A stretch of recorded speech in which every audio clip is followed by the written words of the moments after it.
Hello guys, welcome back to my YouTube channel. ಎಲ್ಲರಿಗೂ ಗೌರಿ ಗಣೇಶ ಹಬ್ಬದ ಹಾರ್ದಿಕ ಶುಭಾಶಯಗಳು.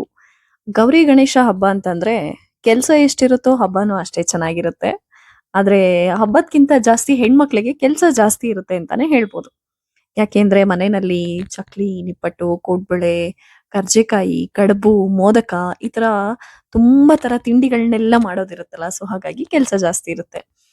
ಹಾಗೇನೆ ಇವತ್ತಿನ ಹಬ್ಬ ಶುರು ಮಾಡೋದಕ್ಕಿಂತ ಮುಂಚೆ ನಮ್ಮನೆ ಹಬ್ಬ ಹೇಗಿತ್ತು ಅನ್ನೋದನ್ನ ತೋರ್ಸೋದ್ಕಿಂತ ಮೊದಲು ನನ್ನ ಚಾನೆಲ್ನ ಇದುವರೆಗೂ ಯಾರ್ಯಾರು ಮೊದಲನೇ ಬಾರಿ ನೋಡ್ತಾ ಇದ್ದೀರಾ, ದಯವಿಟ್ಟು ಹೋಗಿ ಸಬ್ಸ್ಕ್ರೈಬ್ ಮಾಡಿ, ಲೈಕ್ ಮಾಡಿ, ಶೇರ್ ಮಾಡಿ ಅಂತ ಕೇಳ್ಕೊಂತೀನಿ. ಹಾಗೇನೆ ನಿಮ್ಮ ಮನೆಗಳಲ್ಲೂ ಕೂಡ ಗಣೇಶನ ಹಬ್ಬ ತುಂಬಾ ಜೋರು ಅಂತ ಅನ್ಕೊಂಡಿದೀನಿ. ನಮ್ಮ ಮನೇಲಿ ತುಂಬಾ ಗ್ರ್ಯಾಂಡ್ ಅಂತ ಏನಿಲ್ಲ, ನಾರ್ಮಲ್ ಆಗಿ ಮಾಡ್ತೀವಿ ಒಟ್ನಲ್ಲಿ. ಯಾಕೆಂದ್ರೆ ಒಬ್ಬೊಬ್ರು ಮನೇಲಿ ಒಂದೊಂದ್ ತರ ಸಂಪ್ರದಾಯದಲ್ಲಿ ಮಾಡ್ತಾರೆ. ಸೊ ನಮ್ಮ ಮನೇಲಿ ಯಾವ ಸಂಪ್ರದಾಯದಲ್ಲಿ ಮಾಡ್ತೀವೋ ಅದನ್ನ ನಾನು ನಿಮ್ಗೆ ಇವತ್ತು ತೋರಿಸ್ತೀನಿ. ಆ ನಾವು ಹಿಂದಿನ ದಿನಾನೇ ಅಂದ್ರೆ ಮಂಗಳವಾರ ಸಂಜೆನೆ ಇದನ್ನೆಲ್ಲ ಸ್ವಲ್ಪ ರೆಡಿ ಮಾಡ್ಕೊಂಡೆ ನಾನು. ಯಾಕೆ ಅಂತಂದ್ರೆ ಮರುದಿನ ಎದ್ದು ಕಿಚನ್ ಕೆಲ್ಸನೇ ಜಾಸ್ತಿ ಇರುತ್ತೆ ಆಲ್ಮೋಸ್ಟ್ ಹೆಣ್ಮಕ್ಳಿಗೆ ಮಾರ್ನಿಂಗ್ ಇಂದ. ಸೊ ಹಂಗಾಗಿ ಮಾರ್ನಿಂಗ್ ಮಾಡಕ್ ಆಗಲ್ಲ ಅಂತ ಹೇಳ್ಬಿಟ್ಟು ಎಸ್ಟರ್ಡೇ ನೈಟೇನೆ ನಾನು ಸ್ವಲ್ಪ ಬ್ಯಾಕ್ ಗ್ರೌಂಡಿಗೆಲ್ಲ ಈ ತರ ಏನಾದ್ರು ಮನೇಲಿ ಇರೋದನ್ನೇ ಎಲ್ಲ ಅಡ್ಜಸ್ಟ್ ಮಾಡಿ ಹಾಕ್ಬಿಟ್ಟು ರೆಡಿ ಮಾಡ್ದೆ. ಅಂಡ್ ಈ ಸ್ಟ್ಯಾಂಡ್ ಕೂಡ ನಾನು ದಸರಾಗೆ ಗೊಂಬೆ ಎಲ್ಲ ಇಡೋದಕ್ಕೆ ಅಂತ ಹೇಳಿ ತಗೊಂಡಿದ್ದು. ಅದನ್ನೇ ಗಣೇಶಂಗೂ ಯೂಸ್ ಆಗುತ್ತೆ ಅಂದ್ಬಿಟ್ಟು ಈ ವರ್ಷ ಇಟ್ಟಿದೀವಿ. ಲಾಸ್ಟ್ ಇಯರ್ ಎಲ್ಲ ಬೇರೆ ಟೇಬಲ್ ಗಳೆಲ್ಲ ಅಡ್ಜಸ್ಟ್ ಮಾಡಿ ಇಟ್ಟಿದ್ದೆ. ಸೊ ಇರೋದ್ರಲ್ಲಿ ಅಡ್ಜಸ್ಟ್ ಮಾಡಿರ್ತೀನಿ ಅಷ್ಟೇ. ಸೊ ಎಲ್ಲ ರೆಡಿ ಆಗೋಷ್ಟೊತ್ತಿಗೆ ಫೈನಲಿ ಗಣೇಶ ಬಂದಾಯ್ತು, ಬಾಸ್ ಎಂಟ್ರಿ ಕೊಟ್ಟಾಯ್ತು. ಸೊ ಗಣೇಶನ ಹಿಂದಿನ ದಿನಾನೇ ನಾವು ತಗೊಂಬರೋದು ಯಾಕೆ ಅಂತಂದ್ರೆ ಮರುದಿನ ಮಾರ್ನಿಂಗು ಕೆಲವೊಬ್ರು ನಮ್ಮ ಮನೇಲಿ ನನ್ನ ಹಸ್ಬೆಂಡ್ ಕೂಡ ಇರ್ಲಿಲ್ಲ ಇವತ್ತು ಹಬ್ಬಕ್ಕೆ. ಅವ್ರಿಗೆ ನಮ್ದು ಓನ್ ಆಫೀಸ್ ಆದಾಗಿಂದ ಸ್ವಲ್ಪ ಬ್ಯುಸಿ ಇರೋದ್ರಿಂದ ಅವ್ರು ಮನೆಯಲ್ಲಿ ಇರ್ತಾ ಇಲ್ಲ, ಆಫೀಸಲ್ಲೇನೆ ಇರ್ತಾರೆ. ಸೊ ಹಾಗಾಗಿ ಎಸ್ಟರ್ಡೇನೆ ತಗೊಬರ್ತೀವಿ ನಾವು. ತಗೊಂಬಂದು ದೇವ್ರ ಮನೇಲಿ ಇಟ್ಟು ಮರುದಿನ ಮಾರ್ನಿಂಗ್ ನಾವಿಲ್ಲಿ ಗಣೇಶನ್ ಪ್ಲೇಸಿಗೆ ಕೂರಿಸ್ತೀವಿ ಪೂಜೆ ಮಾಡೋ ಟೈಮಲ್ಲಿ. ಆ ಸೊ ಗಣೇಶ ಎಲ್ಲ ತಗೊಂಬಂದಾಯ್ತು. ಅವತ್ತಿನ ದಿನ ಸ್ವಲ್ಪ ಏನೋ ಇರೋ ಕೆಲಸ ಎಲ್ಲ ಮುಗಿಸ್ಕೊಂಡು ನೈಟು ಊಟ ಎಲ್ಲ ಮುಗಿಸ್ಕೊಂಡು ಮಲ್ಕೊಂಡ್ವಿ. ಮಾರ್ನಿಂಗ್ ಬೇಗ ಎದ್ಬಿಟ್ಟು 2 ಡೇಸ್ ಇಂದ ನಮ್ಮ ಮನೆ ಮೇಡ್ ಕೂಡ ಕೆಲ್ಸಕ್ಕೆ ರಜೆ ಹಾಕ್ಬಿಟ್ಟಿದ್ಲು. ಸೊ ಎಲ್ಲ ಕೆಲಸ ಮುಗಿಸ್ಕೊಂಡಷ್ಟೊತ್ತಿಗೆ ಸ್ವಲ್ಪ ಲೇಟ್ ಆಯ್ತು. 1 ಕಪ್ ಕಾಫಿ ಕುಡ್ದಿಲ್ಲ ಅಂದ್ರೆ ಮೈಂಡ್ ವರ್ಕ್ ಆಗಲ್ಲ. ಸೊ ಹಾಗಾಗಿ 1 ಕಪ್ ಕಾಫಿ ಕುಡಿದು ಸ್ವಲ್ಪ ಸೊಪ್ಪೆಲ್ಲ ಬಿಡಿಸೋದಿತ್ತು. ಆ ಸೊಪ್ಪೆಲ್ಲ ಬಿಡಿಸ್ಕೊಂಡು ನೆಕ್ಸ್ಟು ಮತ್ತೆ ಕಾಫಿ ಕುಡಿಬೇಕು ಅನ್ನಿಸ್ತು. ಮತ್ತೆ ಇನ್ನೊಂದ್ ರೌಂಡ್ ಕಾಫಿ ಕುಡ್ದೆ ನಾನಂತೂ. ನಾನ್ ಮನೇಲಿದ್ರೆ ಆಲ್ಮೋಸ್ಟ್ ಪರ್ ಡೇಗೆ 10 ಕಪ್ ಕಾಫಿ ಅಂತೂ ಕುಡ್ದೇ ಕುಡಿತೀನಿ. ಏಕೆಂದ್ರೆ ಅದು ನಾವು ಮಲ್ನಾಡೋರಾಗಿರೋದ್ರಿಂದ, ಕಾಫಿ ನಾಡೋರಾಗಿರೋದ್ರಿಂದ ಕಾಫಿ ಮೈ ಲವ್ ಅಂತ ಹೇಳ್ಬೋದು. ಸೊ ಫೈನಲಿ ಗಣೇಶನೆಲ್ಲ ಪ್ರಿಪೇರ್ ಮಾಡಿ ಕೂರ್ಸಿದ್ರು ನಮ್ಮ ಮಾವ. ನನ್ನ ಹಸ್ಬೆಂಡ್ ಹಬ್ಬಕ್ಕಿರ್ಲಿಲ್ಲ. ಸೊ ಮಾವಂದೇ ಎಲ್ಲ ಪೂಜೆ ಕೆಲಸ ಎಲ್ಲ ಮಾವಂದೇನೆ.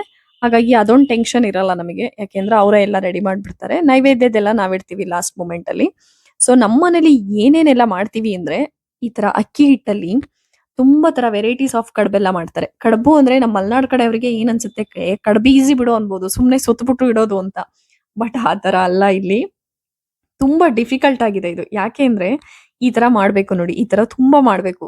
ಅದನ್ನ ಈ ತರ ಎಲ್ಲ ಮಾಡಿ ಆಮೇಲೆ ಅದನ್ನ ಬಾಯ್ಲ್ ಮಾಡ್ತಾರೆ, ಬೇಯಿಸ್ತಾರೆ. ಬೇಯಿಸಿ ಆದ್ಮೇಲೆ ಅದನ್ನ ಎರಡೆರಡು ಪೀಸ್ ಮಾಡ್ತಾರೆ. ಒಂದೊಂದು ಲೈನ್ಸ್ ಇದೆಯಲ್ಲ ಅದ್ರಲ್ಲಿ ಎರಡೆರಡು ಪೀಸ್ ಮಾಡಿ ಅದನ್ನ ಬೆಲ್ಲದ ಪಾಕದಲ್ಲಿ ಬೇಯಿಸ್ತಾರೆ. ಒಂದು 5 to 10 ಮಿನಿಟ್ಸ್ ಬಾಯ್ಲ್ ಮಾಡಿದ್ಮೇಲೆ ಅದು ಒಂದು ರೆಸಿಪಿ ರೆಡಿ ಆಗುತ್ತೆ. ನೆಕ್ಸ್ಟ್ ಅದೇ ತರ ನೋಡಿ, ಇವಾಗ ಈ ತರ ಮಾಡ್ತಾ ಇದಾರೆ ನೋಡಿ. ಈ ತರ 2 ಪೀಸ್ ಮಾಡ್ಬಿಟ್ಟು ಇದನ್ನ ಬೆಲ್ಲದ ಪಾಕನಲ್ಲಿ ಬೇಯಿಸೋದು. ಇದೆಲ್ಲ ತುಂಬಾ ಡಿಫ್ರೆಂಟ್ ಅಂತ ಅನಿಸ್ಬೋದು.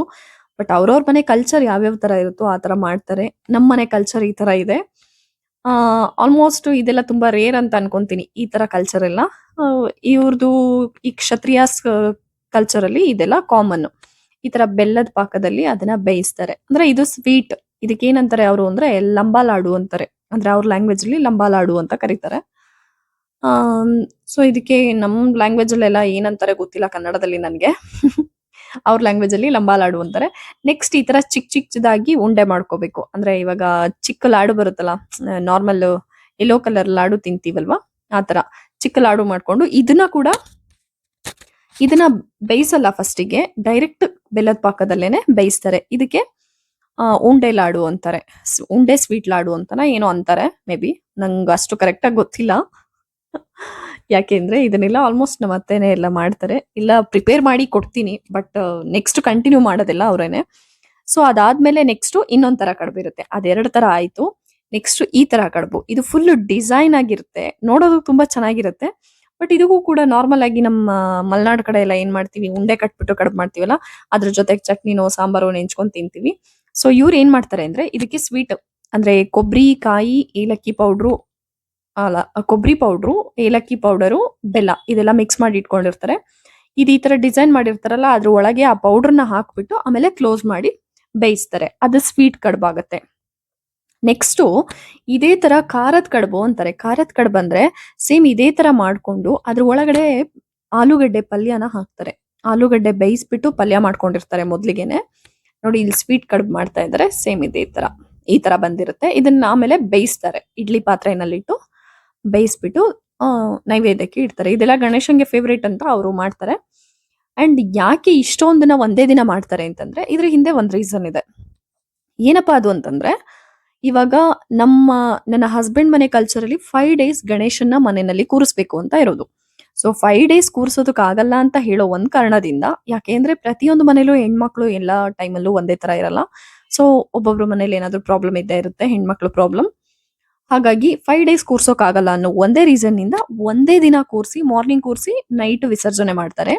ಸೊ ಹಾಗಾಗಿ 5 ದಿನ ಮಾಡೋಂತ ನೈವೇದ್ಯಗಳನ್ನ ಒಂದೇ ದಿನ ನೈವೇದ್ಯಗಳನ್ನ ಮಾಡಿ ಎಡೆ ಇಡೋದು. ಈ ತರ ನೈವೇದ್ಯಕ್ಕೆ ಇಡೋದು. ನೋಡಿ ವೆರೈಟೀಸ್ ಆಫ್ ಕಡ್ಬಿದೆ ಇಲ್ಲಿ. ನೀವೆಲ್ಲ ಅನ್ಕೋಬಹುದು ಏನಿದು ಡಿಫ್ರೆಂಟ್ ಆಗಿದೆ, ಡಿಸೈನ್ ಆಗಿದೆ ಅಂತ ಹೇಳ್ಕೊಂಡು.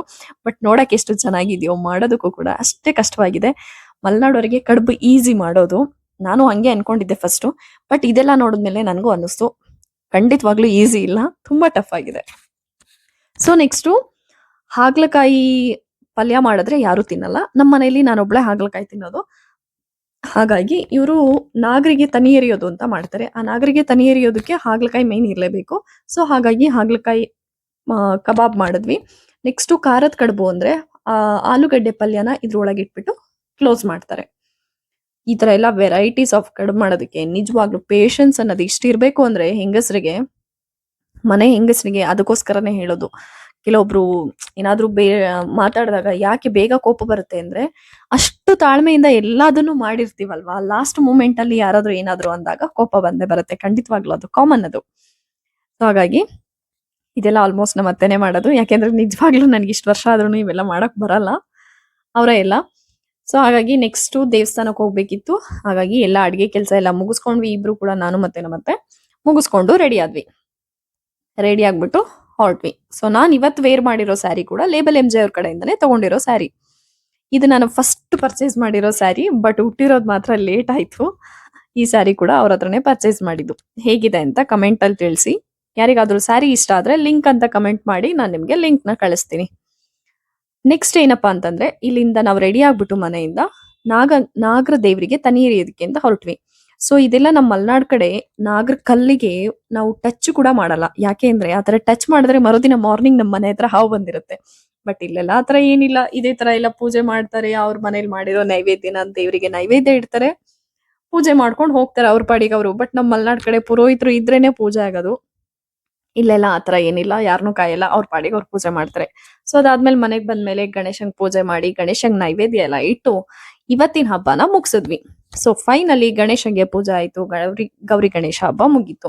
ನಮ್ಮ ಮನೆಯಲ್ಲಿ ಗೌರಿ ಕೂರ್ಸಲ್ಲ. ಸೊ ಹಾಗಾಗಿ ಬರೀ ಗಣೇಶನ್ ಮಾತ್ರ ಕೂರಿಸ್ತೀವಿ. ನಾವು ಮುಂಚೆಯಿಂದ ಏನು ಪದ್ಧತಿನ ನಡ್ಸ್ಕೊಂಡ್ ಬಂದಿದ್ವೋ ಅದನ್ನೇ ಕಂಟಿನ್ಯೂ ಮಾಡ್ತಾ ಇದೀವಿ. ಯಾಕೆ ಅಂತಂದ್ರೆ ಮಿಡಲ್ ಅಲ್ಲಿ ನಾವು ಏನಾದ್ರೂ ಒಂದ್ ಮಾಡೋದು, ಅದು ನೆಕ್ಸ್ಟ್ ಇಯರ್ ಮಾಡಕ್ ಆಗ್ಲಿಲ್ಲ, ಮರ್ತ್ ಹೋದ್ವಿ, ಈ ತರ ಏನು ಆಗದ್ ಬೇಡ ಅನ್ಬಿಟ್ಟು ಫಸ್ಟ್ ಇಂದ ಏನ್ ಮಾಡಿದ್ವೋ ಅದನ್ನೇ ಮಾಡ್ತೀವಿ. ಸೊ ಇದು ಏನಪ್ಪಾ ಅಂತಂದ್ರೆ ಲಾಡು, ಖರ್ಜೂರ, ಕಲ್ಸಕ್ರೆ, ಲಿಂಬೆಹಣ್ಣು ಇದಿಷ್ಟನ್ನು ಒಂದೇ ಸರಿ ಬಾಯಿಗೆ ಹಾಕೊಂಡು ತಿಂದ್ಬಿಡ್ಬೇಕು. ಅದ್ ಹೆಂಗಿರುತ್ತೆ ಅಂದ್ರೆ, ಲಿಂಬೆಹಣ್ಣು ನನ್ ಕೂಡ್ಲೆ ಒಂಥರ ಆಗ್ಬಿಡುತ್ತೆ. ಬಟ್ ಬಾಯಿಗೆ ಹಾಕೊಂಡ್ರೆ ಸಖತ್ತಾಗಿರುತ್ತೆ. ಅವ್ರ ಮುಖದ ಎಕ್ಸ್ಪ್ರೆಷನ್ ನೋಡಕ್ಕೆ ಒಂದು ಕ್ಯೂರಿಯಾಸಿಟಿ ಇರುತ್ತೆ. ಸೊ ಫೈನಲಿ ಪೂಜೆ ಎಲ್ಲ ಆದ್ಮೇಲೆ ನಮ್ಮ ಮನೇಲಿ ಪೂಜೆ ಮುಗ್ದಿತ್ತು. ಆಮೇಲೆ ನನ್ನ ಮೈದ್ನನ್ ವೈಫ್ ಅಂಡ್ ಅವ್ರ ಮಗ ಬಂದ್ರು. ಇವನಂತೂ ತುಂಬಾ ಕ್ಯೂಟು, ತುಂಬಾ ತರ್ಲೆ, ತುಂಬಾ ತುಂಟ, ತುಂಬಾ ಕಿತಾಪತಿ. ಇವನ್ ಬಗ್ಗೆ ಎಷ್ಟ್ ಹೇಳಿದ್ರು ಸಾಲದು. ನೋಡಿ ಬೇಕಾದ್ರೆ ಈ ವಿಡಿಯೋದಲ್ಲೆಲ್ಲ ಲಾಸ್ಟ್ ವರೆಗೂ ಆಲ್ಮೋಸ್ಟ್ ಅವಂದೇ ಇದೆ ವಿಡಿಯೋ. ನಾವ್ ಏನ್ ಹೇಳ್ತೀವೋ ಹಂಗೆ ಮಾಡ್ತಾನೆ, ಎಲ್ಲ ಕಾಪಿ ಮಾಡ್ತಾನೆ, ಅಷ್ಟೇ ಕಿತಾಪತಿ ಮಾಡ್ತಾನೆ. ಬಟ್ ಟೈಮ್ ಪಾಸ್ ಆಗುತ್ತೆ. ತುಂಬಾ ಕ್ಯೂಟ್ನೆಸ್ ಇದಾನೆ. ಹೆವಿ ಫಾಸ್ಟು, ಕಿತಾಪತಿ ಜಾಸ್ತಿ. ಏನ್ ಮಾಡೋಣ ಅಂತ ಮೈಂಡ್ ಓಡಿಸ್ತಾನೆ ಇರ್ತಾನೆ. ಎಲ್ಲಿ ಏನ್ ಎಳಿಲಿ, ಎಲ್ಲಿ ಏನ್ ಕೆಳಗ್ ಬೀಳ್ಸ್ಬಿಡ್ಲಿ, ಏನ್ ಬಿಸಾಡ್ಬಿಡ್ಲಿ ಅಂತ ನೋಡ್ತಾನೆ ಇರ್ತಾನೆ ಅವನು. Heavy cute. ಹಂಗೆ ತರ್ಲೆ ಕೂಡ ಇದ್ದಾನೆ, ಕಿತಾಪತಿನೂ ಇದ್ದಾನೆ. ಇನ್ನೊಂದು ವಿಷಯ ಏನಪ್ಪಾ ಅಂತಂದ್ರೆ ಗೌರಿ ಗಣೇಶ ಹಬ್ಬದ ಬಗ್ಗೆ ಮಾತಾಡ್ಬೇಕು ಅಂದ್ರೆ ಗೌರಿ ಹಬ್ಬ ಅಂದ್ರೇನೆ ಹೆಣ್ಮಕ್ಳ ಹಬ್ಬ ಅಲ್ವಾ. ಹೆಣ್ಮಕ್ಳಿಗೆ ತವ್ರ ಮನೆಯಿಂದ ಬಾಗಿನ ಬಂತು ಅಂದ್ರೆ ಗೌರಿ ಹಬ್ಬ ಸ್ಟಾರ್ಟ್ ಆಯ್ತು ಅಂತ. ಅದು ಏನೋ ಒಂಥರ ಖುಷಿ. ತವ್ರ ಮನೆಯಿಂದ ₹1 ಕಾಯಿನ್ ಇಟ್ಬಿಟ್ಟು ಬೇಕಾದ್ರೆ 2 ತೆಂಗಿನಕಾಯಿ ₹1 ಕಾಯಿನ್ ಇಟ್ಟು ಬಾಗಿನ ಅಂತ ಕೊಟ್ರು ಕೂಡ ಹೆಣ್ಮಕ್ಳು ಸ್ವೀಕರಿಸ್ಬೇಕು.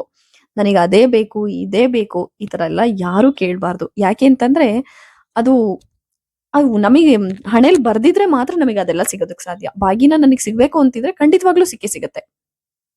ಅವ್ರು ₹1 ಕಾಯಿನ್ ಇಟ್ಬಿಟ್ಟು ಒಂದು ಬ್ಲೌಸ್ ಪೀಸ್ ಇಟ್ಟು ಕೊಟ್ರು ಕೂಡ ಅದು ಬಾಗಿನ ಅಂತಾನೆ ಸ್ವೀಕರಿಸ್ಬೇಕು. ಯಾಕೆಂದ್ರೆ ಅದಕ್ಕೆ ತುಂಬಾ ಶ್ರೇಷ್ಠವಾಗಿರೋ ಮಹತ್ವ ಇದೆ. ಆ ಬಾಗಿನಕ್ಕೆ ಇರೋ ಮಹತ್ವನೇ ಅಂತದ್ದು ಅಂತ ಹೇಳ್ಬೋದು. ಅದೆಲ್ರಿಗೂ ಸಿಗಲ್ಲ. ದಯವಿಟ್ಟು ಈ ಬಾಗಿನ ಅನ್ನೋ ಪದನ ಬಾಗಿನ ಅನ್ನೋ ಏನು ಅದು ಮುಂಚೆಯಿಂದ ನಡ್ಸ್ಕೊಂಡ್ ಬಂದಿದಾರೋ ಅದನ್ನ ಯಾವತ್ತು ಯಾವ ಹೆಣ್ಮಕ್ಳು ಕೂಡ ಕಳ್ಕೋಬೇಡಿ ಅಂತ ಕೇಳ್ಕೊಂತೀನಿ. ಸೊ ಫೈನಲಿ ನೆಕ್ಸ್ಟ್ ಗಣೇಶ ಹಬ್ಬ ಬೆಳಗ್ಗೆಯಿಂದ ಖುಷಿ ಖುಷಿಯಾಗಿ ಮಾಡಿ ಸಂಜೆ ಗಣೇಶನ ವಿಸರ್ಜನೆ ಮಾಡ್ಬೇಕು ಅಂದ್ರೆ ಎಲ್ರಿಗೂ ಬೇಜಾರಾಗೇ ಆಗುತ್ತೆ. ಬೆಳಗ್ಗೆಯಿಂದ ಎಲ್ರು ಖುಷಿಯಾಗಿದ್ದು ಸಂಜೆ ವಿಸರ್ಜನೆ ಮಾಡೋ ಟೈಮಲ್ಲಿ ಎಲ್ರ ಮುಖನೂ ಸಪ್ಪೆ ಆಗಿರುತ್ತೆ. ಸೊ ನಮ್ಮ ಮನೇಲೂ ಕೂಡ ಹಾಗೆ ಆಯ್ತು. ನನಗಂತೂ ತುಂಬಾ ಬೇಜಾರಾಯ್ತು. ಸೊ ಹಾಗಾಗಿ ನಾನಂತೂ ಹೋಗ್ಲಿಲ್ಲ ಗಣೇಶ ವಿಸರ್ಜನೆಗೆ. ನನ್ನ ಹಸ್ಬೆಂಡ್ ಅಂಡ್ ಮಾವ ಹೋಗಿ ವಿಸರ್ಜನೆ ಮಾಡಿ ಬಂದ್ರು. ಕಳಿಸ್ಬೇಕಾದ್ರೆ ಎಷ್ಟು ಬೇಜಾರಾಗುತ್ತೆ ಅಲ್ವಾ. ಒಂದ್ ಮನೆಯಿಂದ ಒಂದ್ ಹೆಣ್ಣನ್ನ ಮದ್ವೆ ಮಾಡಿ ಕೊಟ್ಟಾಗ ಎಷ್ಟು ಬೇಜಾರಾಗುತ್ತೋ ಹಾಗೇನೆ ಗಣೇಶ ಕೂಡ ಅಲ್ವಾ. ಇವತ್ತಿನ ನಮ್ಮನೆ ಹಬ್ಬ ಬಂದು ಇದಿಷ್ಟ ಆಗಿತ್ತು. ಈ ವಿಡಿಯೋನ ಇಲ್ಲಿಗೆ ಮುಗಿಸ್ತಾ ಇದ್ದೀನಿ. ಮುಂದಿನ ವಿಡಿಯೋದಲ್ಲಿ ಮತ್ತೆ ಇನ್ನೊಂದು ವಿಷಯದೊಂದಿಗೆ ನಿಮ್ ಜೊತೆ ಬರ್ತೀನಿ. ಹಾಗೇನೆ ಕೊನೆಯದಾಗಿ ಇದುವರೆಗೂ ನನ್ನ ಚಾನೆಲ್ನ ಯಾರ್ಯಾರು ಹೊಸದಾಗಿ ನೋಡ್ತಾ ಇದ್ದೀರಾ ದಯವಿಟ್ಟು ಹೋಗಿ ಸಬ್ಸ್ಕ್ರೈಬ್ ಮಾಡಿ, ಲೈಕ್ ಮಾಡಿ, ಶೇರ್ ಮಾಡಿ ಅಂತ ಕೇಳ್ಕೊಂತೀನಿ. ಹಾಗೆ ನನ್ನ ಇನ್ಸ್ಟಾಗ್ರಾಮ್ ಪೇಜ್ ನ ಕೂಡ ಫಾಲೋ ಮಾಡಿ. ನನ್ನ ಇನ್ಸ್ಟಾಗ್ರಾಮ್ ಪೇಜ್ ನ ನೇಮ್ ಬಂದು ಸಂಚಿತಾ ಗೌಡ ಸಂಚಿತಾ ಅಂತ ಇದೆ. ದಯವಿಟ್ಟು ಹೋಗಿ ಫಾಲೋ ಮಾಡಿ. ಹಾಗೆ ನನ್ನ ವಿಡಿಯೋಸ್ಗೆ ಲೈಕ್ ಮಾಡಿ, ಸಪೋರ್ಟ್ ಮಾಡಿ ಅಂತ ಕೇಳ್ಕೊಂತೀನಿ. ಇದೇ ತರ ನನ್ನ ಎಲ್ಲಾ ವಿಡಿಯೋಸ್ನು ವಾಚ್ ಮಾಡ್ತಾ ಇರಿ. Thank you so much. Bye, take care.